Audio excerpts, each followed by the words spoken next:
Hey everyone, it's me, Coral. Welcome back to my channel. Today I'm here with my wrap up for July. Got it.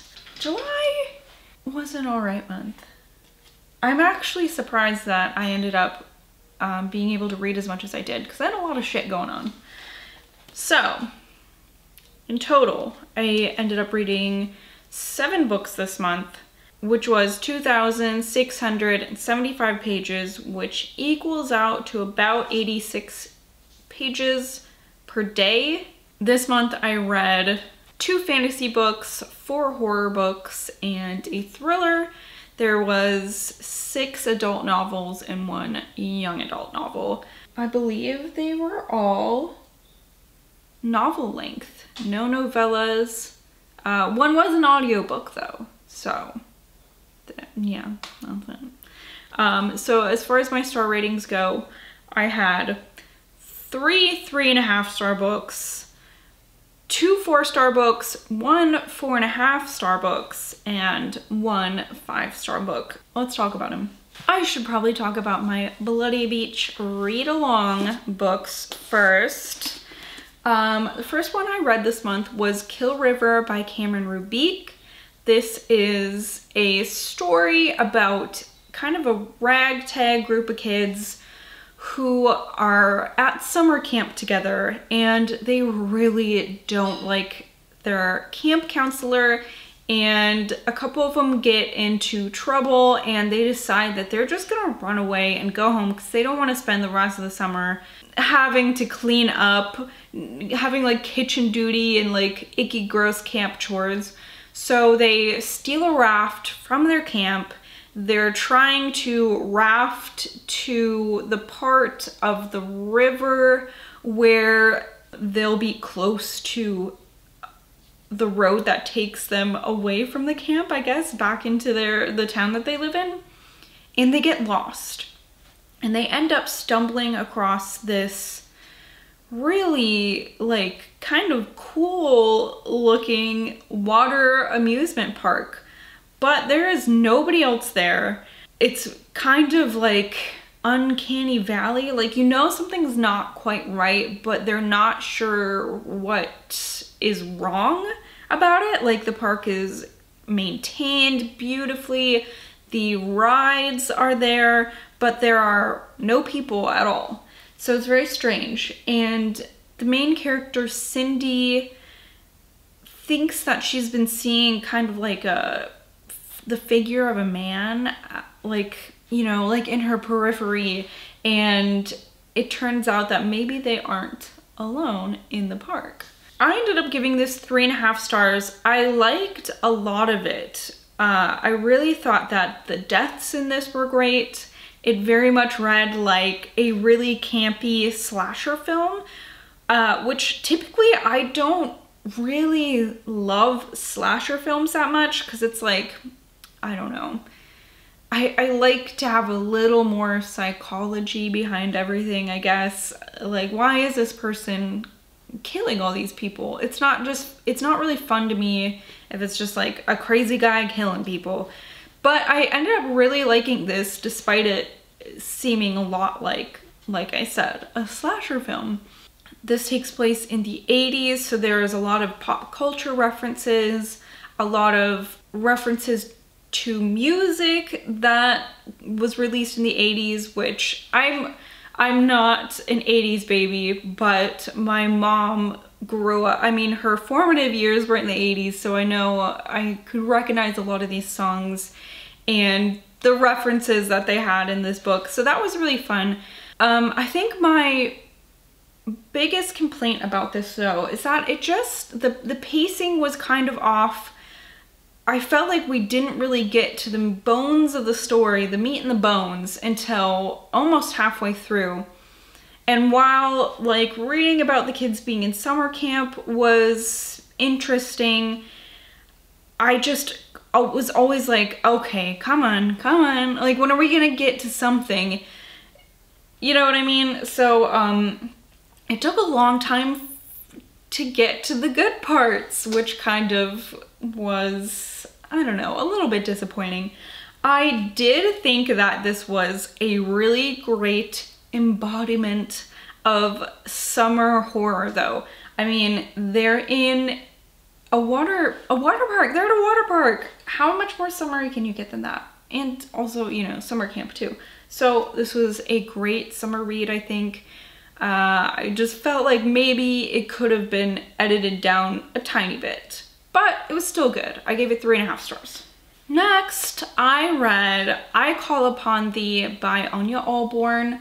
This is labeled as a novella, but it is 250 pages long, so I think that constitutes a full-length book. I don't think that, you know, that's necessarily a novella, but I Call Upon Thee. This was the story about a college-aged woman named Maggie.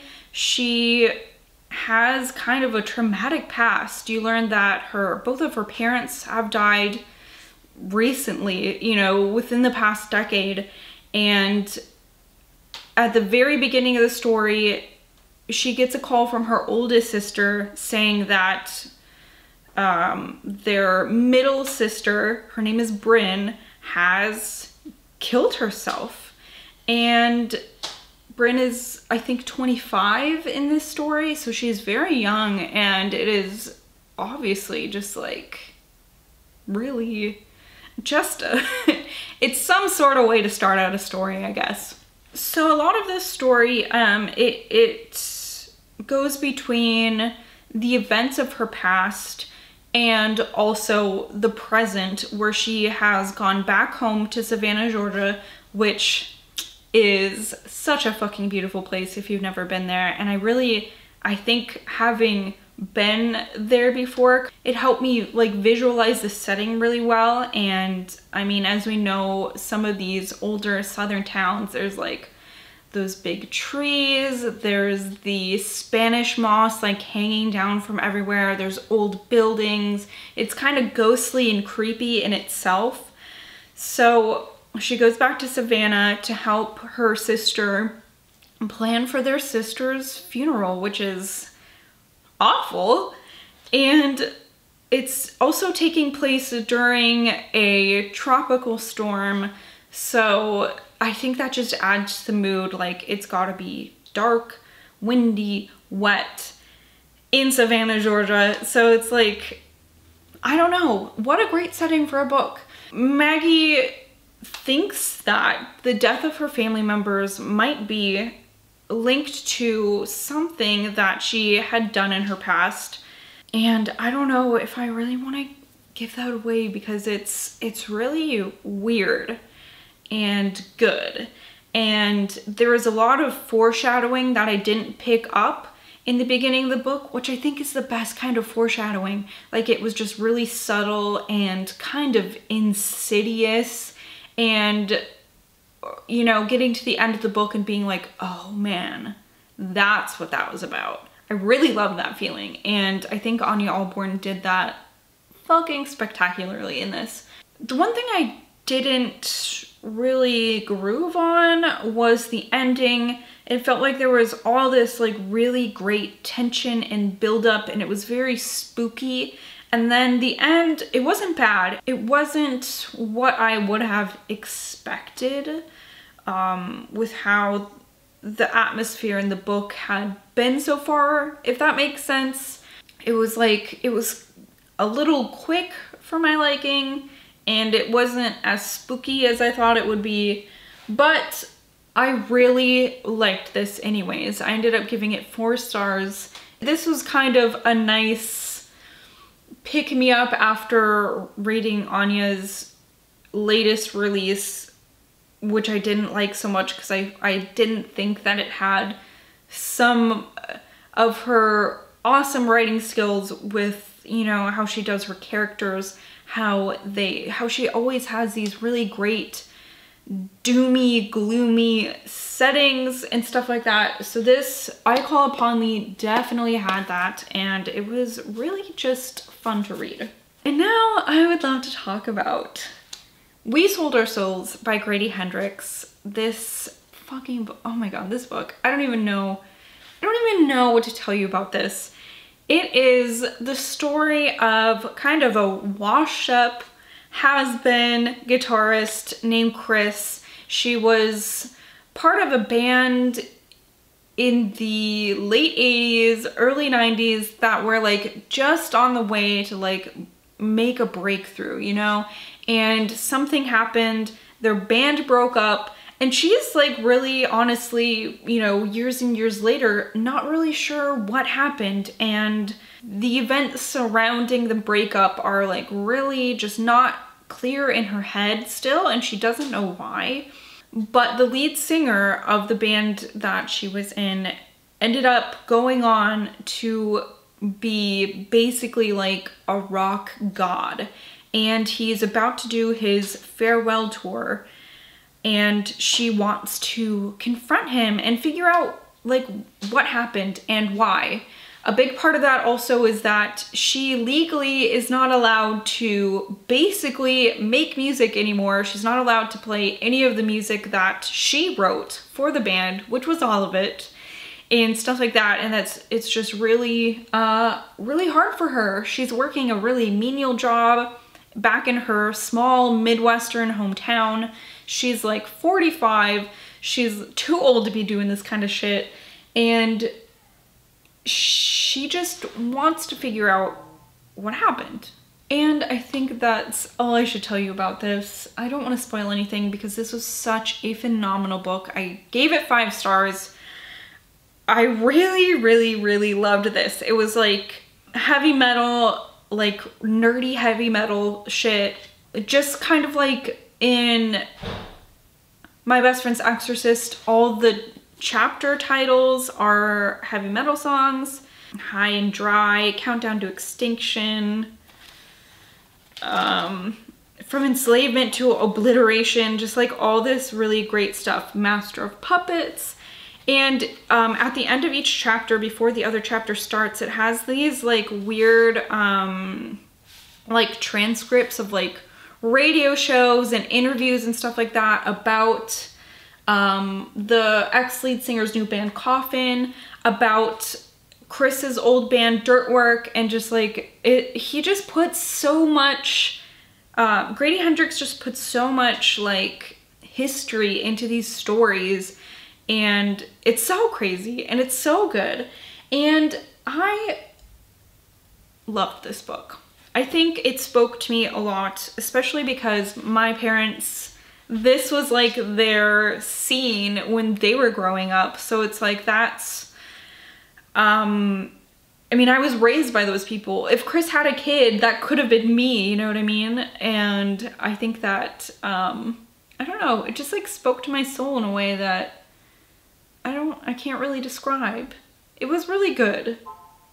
It was so good. Like I said, 5 stars. It's gonna be one of my favorite books for this year, I know already.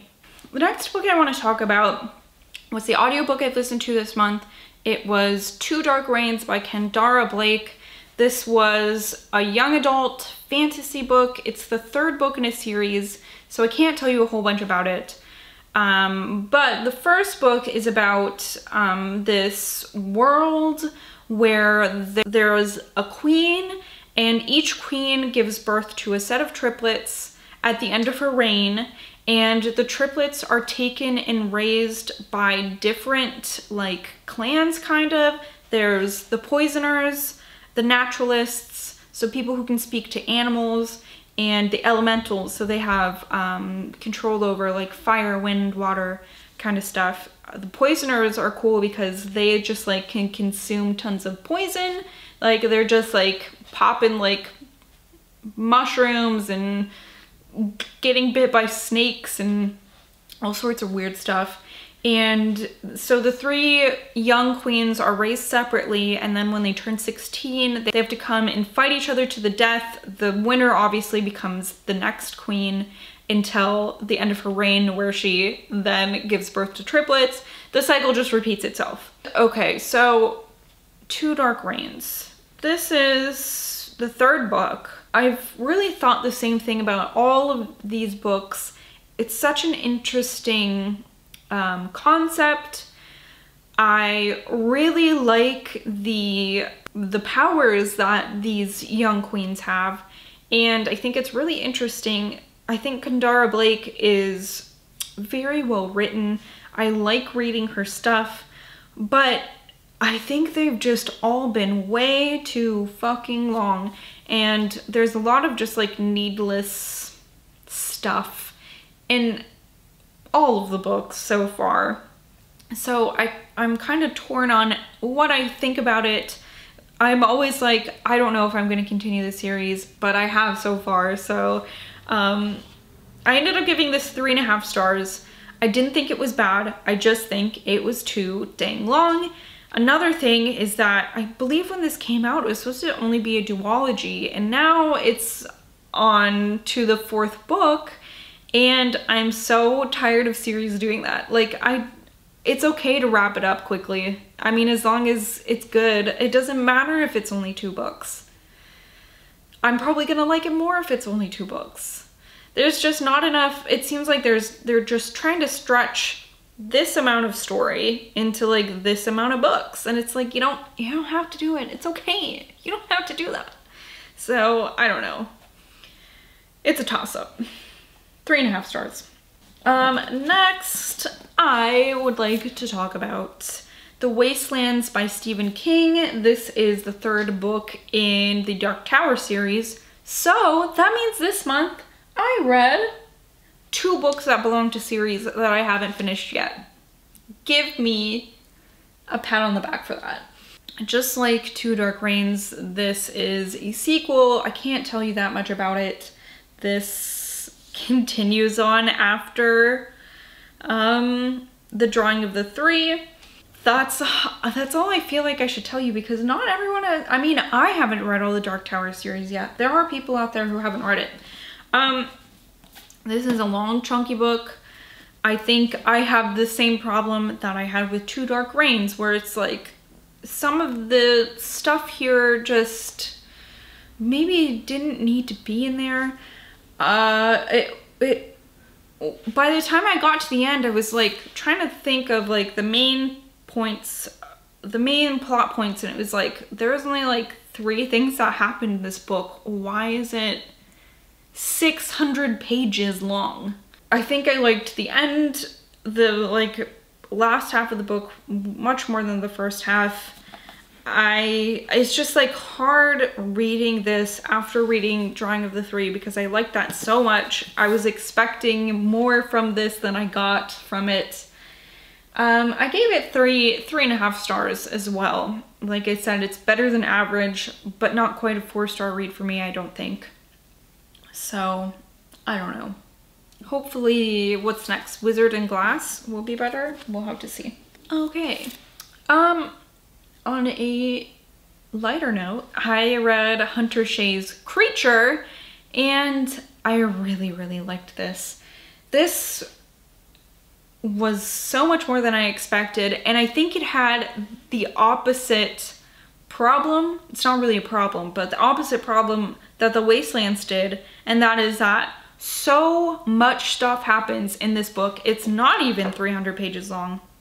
277 pages. I don't know how he did it, because it wasn't like an information overload. It was just like that, like almost everything that happened in the story seemed important for the plot. And this was about a couple in their 30s. The wife has Ehlers-Danlos syndrome and also lupus. So her joints are very like elasticy and loose. She frequently has dislocations. And on top of that, she has an autoimmune disease, which just makes her feel like shit.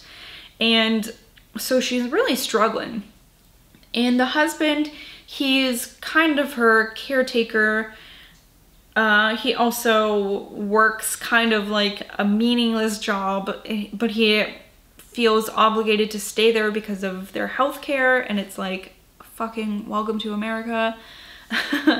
So, let's see, they decide to kind of take a trip after the wife has had this weird kind of experimental procedure done on her to try to kind of fight her lupus, fight the symptoms of her lupus, and they go up to Maine just for the summer. They rent out a cabin and they're hoping it will be like nice. It'll be healing for both of them because, you know, the wife obviously is in pain a lot. She feels guilty about putting her husband in a situation where he has to work a job he doesn't want to be at, kind of be her caretaker. I know he feels alone a lot of the time because she, with the medication she's taking and the pain that she's in, she's kind of like zonked out a lot of the time. She can't get up and move about a bunch. She's almost basically bedridden. And while they're at this cabin, they start to have like activity outside of the cabin that's kind of strange. They wonder like, is this a peeping Tom? What's going on here? And the wife is still sick and she's having effects from this treatment, and like as she starts to feel worse and worse, the activity outside of the cabin starts to kind of like ramp up. That's all I'll tell you about this. I think that this was phenomenal. I could tell even reading it, I think that it seemed more personal for the author than someone just like writing a book about someone with autoimmune disease, you know what I mean? And after reading the author's note in the back of the book, we find out that it is. He has dealt with a similar situation with his own wife. So I think that made this so much more meaningful. The characters were so tangible and relatable, and they both had their own sets of like real life people problems that they were working through, and I think it just made this book so good. I rated this 4.5 stars.